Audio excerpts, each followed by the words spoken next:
Offer prayers.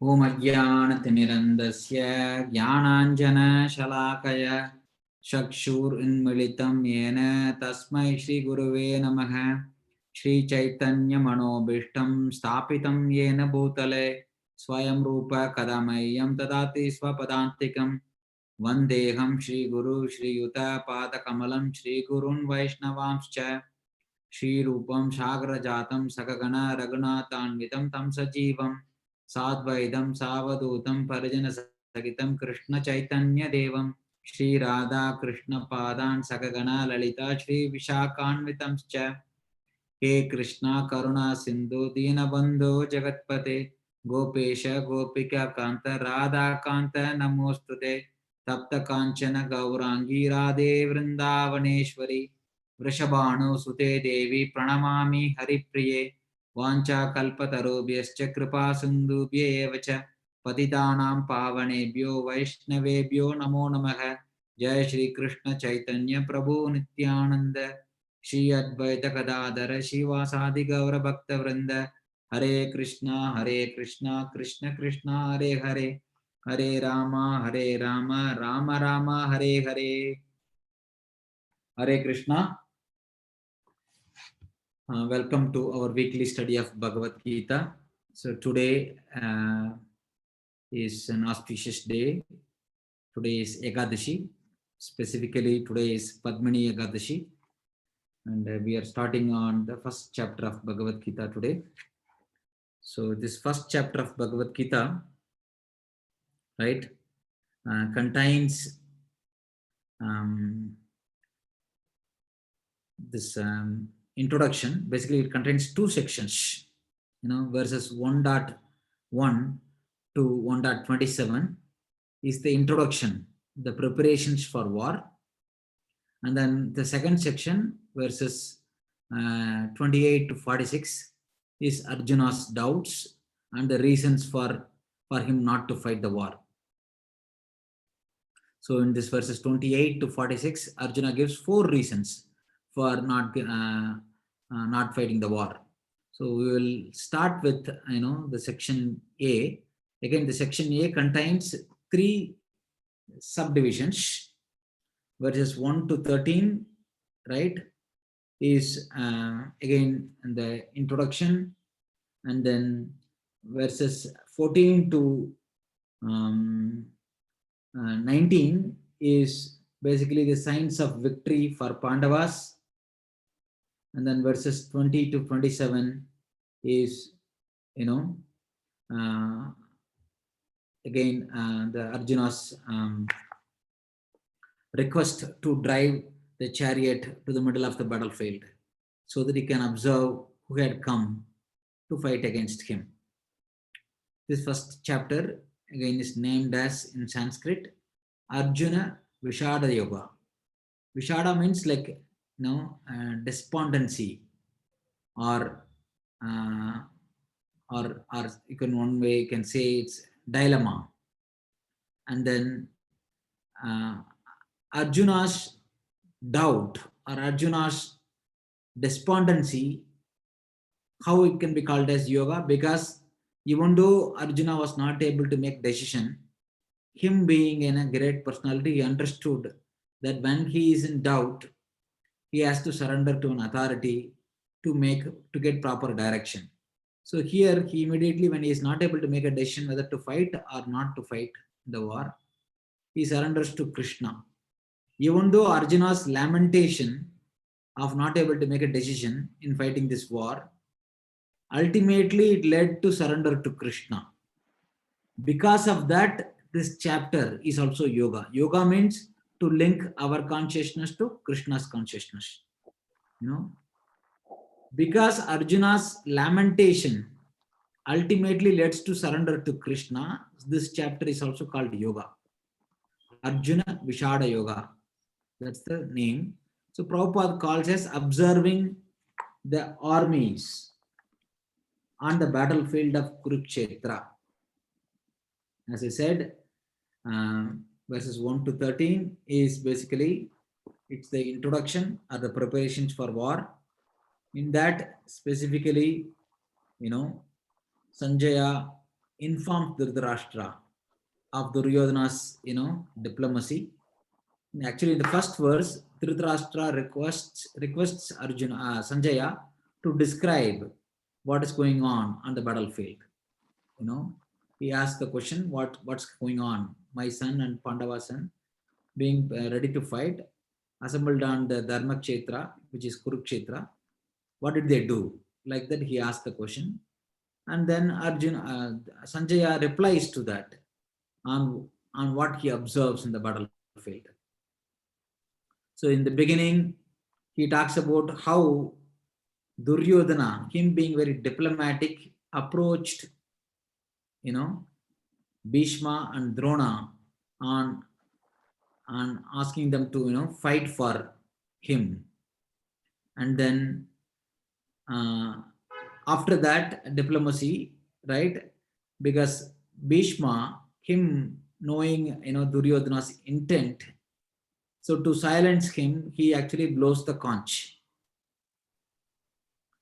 So after Bhishma blows the conch before, the war begins, or before any, auspicious event or any event which begins in Vedic culture, the conch is blown. To conch is generally blown to drive the inauspiciousness. It's also, it's a sign of victory. Blowing the conch is a sign of victory. So when uh, Bhishma blew the conch to indicate the beginning of the war, after that, Krishna, followed by Krishna, Arjuna, and all the Pandavas blows the conch. When the Pandavas and Krishna blew the conch, that actually kind of, shatters the heart of Duryodhana. It kind of creates fear for him. Because him being on the side of Adharma, when he heard the dharmic personalities, the Pandavas blowing the conch, that kind of gives a fear. Then after that, Arjuna requests Krishna to drive the chariot to the middle of the battlefield to see who and all had come to fight against him. Right? So text 1, we will start with text 1. So I will recite. You can follow me how I am reciting. So,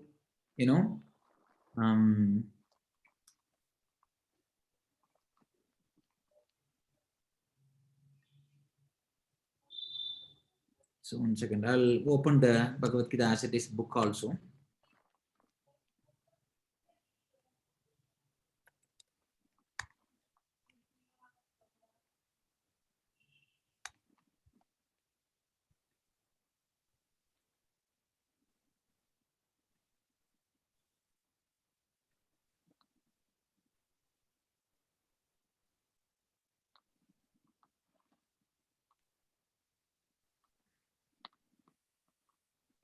Just 1 second.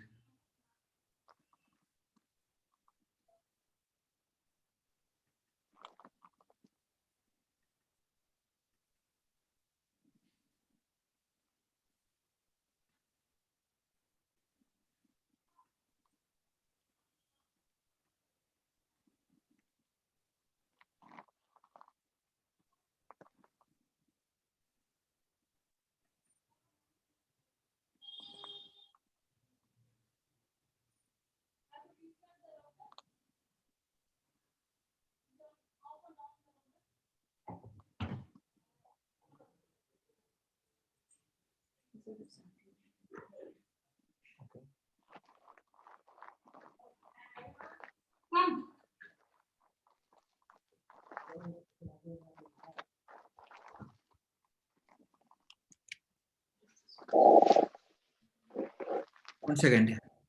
So we have somebody to fix the internet here. So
Okay, you can see the book.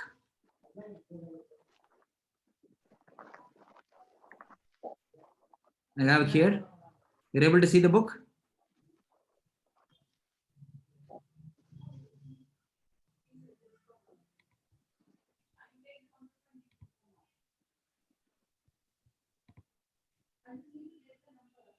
Yes. Okay, great. So let me recite the Sanskrit sloka.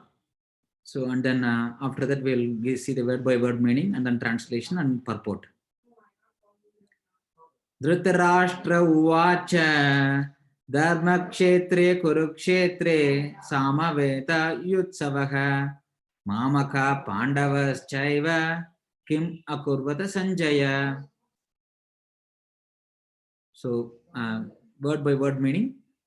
Dhritarashtra uvacha, King Dhritarashtra said, Dharmakshetre, in the place of pilgrimage, Kurukshetre, in the place named Kurukshetra, Samavetaha, assembled, Yudsavaha, desiring to fight, Mamakaha, my party, sons, Pandavaha, the sons of Pandu, Cha, and Eva, certainly, Kim, what, Akurvata, did they do, Sanjaya, O Sanjaya.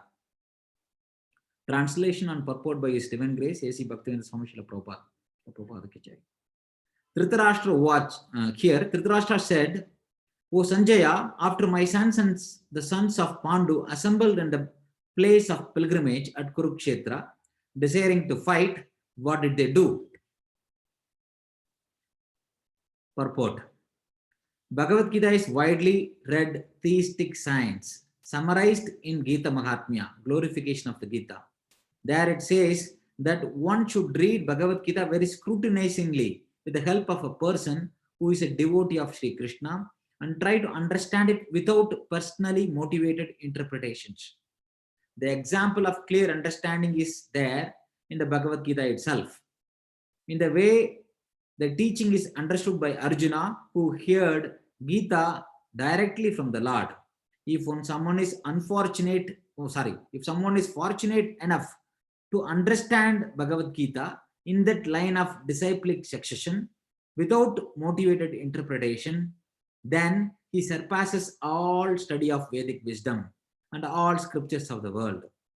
One will find in the Bhagavad Gita all that is contained in other scriptures, but the reader will also find things which are not to be found elsewhere. That is the specific standard of the Gita. It is the perfect theistic science because it is directly spoken by the Supreme Personality of Godhead, Lord Shri Krishna. Here, Prabhupada is commenting in that, actually writing that how in Bhagavad Gita is the widely read theistic science summarized in Gita Mahatmya, which is an literature which is glorifying Bhagavad Gita in Padma Purana. In Padma Purana, there is a chief chapter which glorifies Bhagavad Gita called Gita Mahatmya. In that, actually, it says how every chapter of Bhagavad Gita is most auspicious, and then also it tells how each chapter of Bhagavad Gita, when reads, it relieves one from different difficulties. So Bhagavad Gita is the most widely read theistic science, and then one should study this Bhagavad Gita under an able guide or a bona fide guru coming in a disciplic succession. And then if you read Bhagavad Gita without any, ulterior motivation, without having any false interpretation, we will come to the same conclusion as Arjuna had come. What is that conclusion? That is also given in Bhagavad Gita itself. See, in such a way, when one studies Bhagavad Gita in the disciplic succession without any motivated interpretations, then that person will surpass all the Vedic knowledge. What to speak of all Vedic knowledge? Will surpass all scriptures.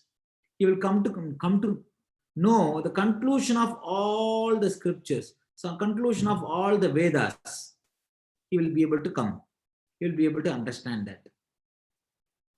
Because this is the topmost literature of all the Vedas. Because it is spoken by the Supreme Personality, Lord Shri Krishna himself. The topics discussed by Dhritarashtra and Sanjaya, as described in Mahabharata, form the basic principle for this great philosophy. It is understood that this philosophy evolved on the battle of Kurukshetra, which is a sacred place of pilgrimage from the immemorial time of the Vedic age. It was spoken by Lord Krishna when he was present personally on this planet for the guidance of mankind. The word Dharmakshetra, a place where religious rituals are performed, is significant because on the battlefield of Kurukshetra, the Supreme Personality of Godhead was present on the side of Arjuna. Dhritarashtra, the father of the Kurus, was highly doubtful about the possibility of his son's ultimate victory. In his doubt, he inquired from his secretary Sanjaya, what did they do? He was confident that both his sons and the sons of his younger brothers Pandu were assembled in the battlefield of Kurukshetra for a determined engagement of the war. Still, his inquiry is insignificant. He did not want a compromise between his cousins and brothers, and he wanted to be sure of the fate of his sons on the battlefield. Because the battle was arranged to be fought at Kurukshetra, which is mentioned elsewhere in the Vedas as a place of worship, even for the denizens of heavens, Dhritarashtra became very fearful about the influence of the holy place on the outcome of the battlefield. He knew very well that this would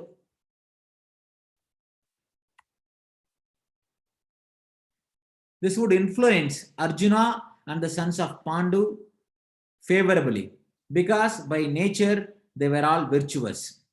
Sanjaya was a student of Vyasa, and therefore, by the mercy of Vyasa, Sanjaya was able to envision the battlefield of Kurukshetra even while he was in the room of Dhritarashtra. And so Dhritarashtra asked him about the situation on the battlefield. Both the Pandavas and the sons of Dhritarashtra belong to the same family, but Dhritarashtra's mind is disclosed herein. He deliberately claimed only his sons as Kurus, and he separated the sons of Pandu from the family heritage. One can thus understand the specific position of Dhritarashtra in his relationship with his nephew, the sons of Pandu. As in the paddy field, the unnecessary plants are taken out, so it is expected from the very beginning these topics that in the religious field of Kurukshetra, where the father of religion, Shri Krishna, was present, the unwanted plants like Dhritarashtra's son, Duryodhana, and others would be wiped out. And the thorough religious persons headed by Yudhishthira would be established by the Lord.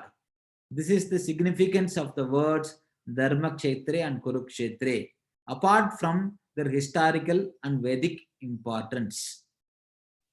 So here, Prabhupada is explaining how the word Dharmakshetre is very important. Dharmakshetre in the Vedas also mentioned the place Kurukshetra being a Dharmakshetra. Dharmakshetra means where the religious rituals are performed usually.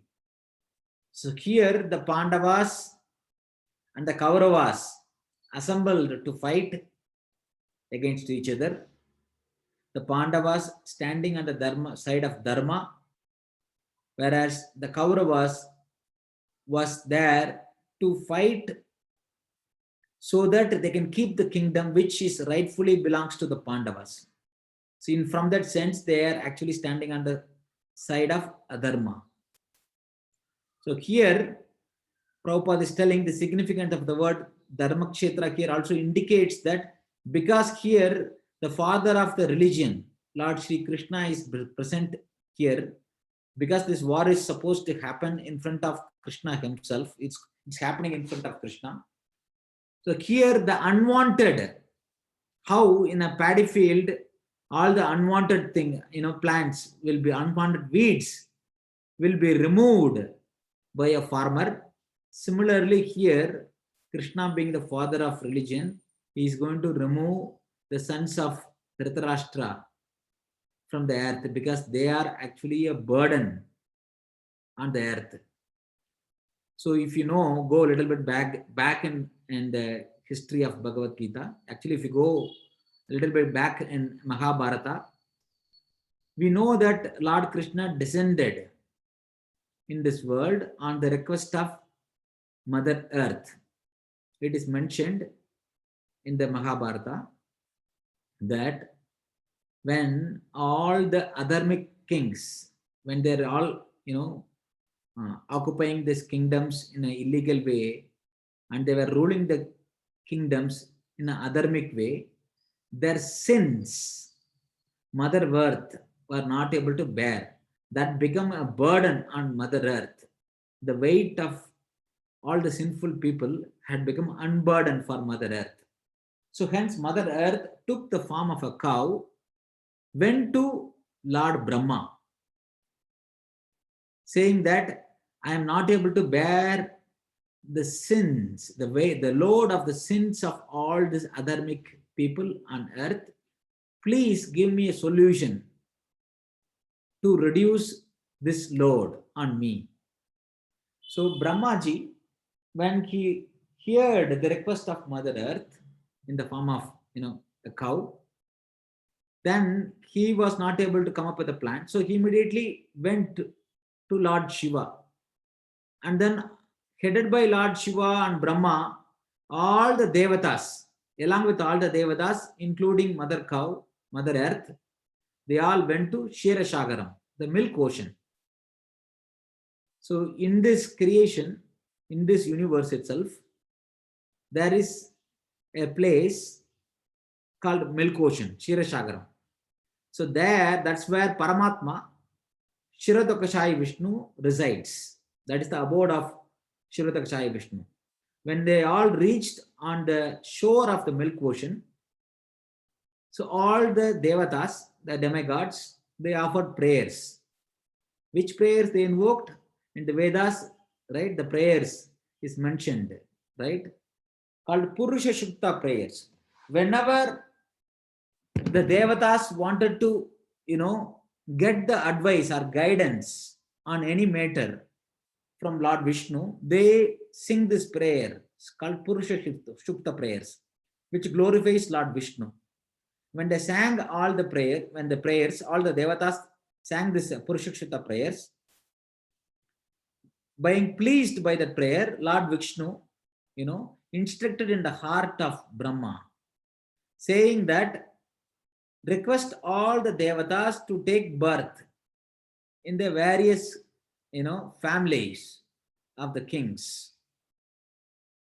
in the earth, and then eventually I will also descend. At that time, I will reduce the burden of Mother Earth myself. That's the instruction Lord Vishnu had given to Brahmaji. So based on that instruction, the devatas were born in various, families. In the Vishnu families, Vishnu dynasty, and then various families, they were all born on the request, on the order of Vishnu. And then eventually Lord Vishnu descends himself, to as eighth son of Mother Devaki and Vasudev. And then later, on the request of Vishnu, right, Vasudev transfers Krishna from the prison house to Gokul Mahavan, where Nanda Maharaj and Yashoda is residing. So when that baby was transferred, and then meanwhile there was a baby girl was born there in Gokul Mahavan, and then that baby was taken from there and brought to prison house. When Kamsa came, he saw the baby girl, he tried to kill that baby girl. Immediately the baby girl came out of the hand, went into the sky, and immediately took the form of Mother Durga, and then said, laughed at, Kamsa, oh fool. So you are trying to kill me, you can't kill me. In fact, the person who is supposed to kill you had already taken birth. your end is counted in days. Like that, she says, and then she disappears. So then we all know the story. Kamsa, try to search for this baby, send all these various asuras to kill Kamsa, to kill Krishna, and then you know Krishna kills one by one all these demons, and finally Krishna comes to Mathura, and then fights the wrestlers assigned by, comes out to fight with Krishna and Balaram. Krishna and Balaram kills this Chanda and Mushtika, right? This two wrestlers, and then eventually they kill Kamsa also. They kill Kamsa as well. So after killing Kamsa, right, Krishna establishes the rule of his grandfather there. Then under the rule of them, they rule the kingdom of Mathura. But later, because of Kamsa being killed, the son-in-law of Kamsa, right, he gets angry and he wanted to fight Krishna and kill Krishna. So several times this fight happens. Then Krishna decides, this being a very disturbance to the kingdom, he moves the kingdom from Mathura to Dwaraka. All the stories is nicely mentioned in Mahabharata. And then eventually, right, this war between Kauravas and Pandavas have been arranged to fight in the battlefield of Kurukshetra. This war was arranged on the pretext of getting the kingdom back from the Kauravas for the Pandavas. But actually the war is arranged by Krishna so that all the adharmic kings who have been causing so much of sinful activities on the battlefield on the earth planet, they are all assembled in this one place. Eventually all this adharmic Kshatriyas will be annihilated or removed from the planet earth. That's Krishna's plan. That is why actually this war is happening. It is all on the request of Mother Earth, right? Krishna descends to remove all the miscreants, the adharmic people from the earth, to reduce the burden of Mother Earth. That is the reason. But here, the context in which the war is fought is because Mother Earth requested, the war is being fought. The context in which the war is fought is between the Kauravas and Pandavas to get the kingdom back from the Kauravas to Pandavas. But the greater reason is to reduce the reduce the burden of Mother Earth. That's why Krishna had appeared. So verse 2, now we'll move to verse 2. Sanjaya uvacha drustvatu pandavanekam vyudam duryodhanastata acharyam upasangamya raja vachanam apravit. Sanjaya said, O king, after looking over the army arranged in military formation by the sons of Pandu, King Duryodhana went to his teacher and spoke the following words. Purport. Dhritarashtra was blind from birth. Unfortunately, he was also bereft of spiritual vision. He knew very well that his sons were equally blind in the matter of religion, and he was sure that they could never reach an understanding with the Pandavas, who were all pious since birth. Still, he was doubtful about the influence of the place of pilgrimage, and the Sanjaya could understand his motive in asking about situation on the battlefield. Sanjaya, therefore, to encourage the despondent king and thus assured him that his sons were not going to make any sort of compromise under the influence of the holy place. Sanjaya therefore informed the king that his son Duryodhana, after seeing the military force of the Pandavas, at once went to the commander-in-chief Dronacharya to inform him of the real position. Although Duryodhana is mentioned as the king, he still had to go to the commander on account of the seriousness of the situation. He was therefore quite fit to be a politician. But Duryodhana's diplomatic veneer could not disguise the fear he felt when he saw the military arrangement of the Pandavas. Verse 3. Pashyaitam Pandu Putranam Acharya Magatim Chamum Vyudam Drupada Putrena Tava Shishyena Dhimata. Oh, my teacher, actually here Dhritarashtra is speaking, addressing to Dronacharya, the teachers of both Pandavas and Kauravas.